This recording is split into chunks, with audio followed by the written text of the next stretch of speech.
Seorang siswi sekolah menengah pertama (SMP) melahirkan di toilet di Kabupaten Ketapang, Kalimantan Barat, Kalbar. Mengetahui ada pelajar yang melahirkan di toilet, sekolah pun langsung membawa siswi SMP itu ke pelayanan kesehatan terdekat. Tak lama setelah itu, siswi SMP tersebut juga dijemput oleh keluarganya. Kepala Dinas Pendidikan Ketapang, Jahilin, mengatakan peristiwa tersebut terjadi pada Jumat tanggal 22 Oktober tahun 2021. Menurut Jahilin, saat diketahui ada seorang pelajar yang melahirkan di dalam toilet, pihak sekolah langsung membawanya ke pelayanan kesehatan terdekat.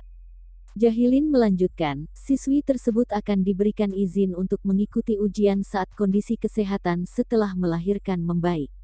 Menurut Jahilin, hampir selama 2 tahun siswa belajar di rumah karena pandemi COVID-19. Jika tidak ada pengawasan yang baik, tentunya semua hal bisa terjadi.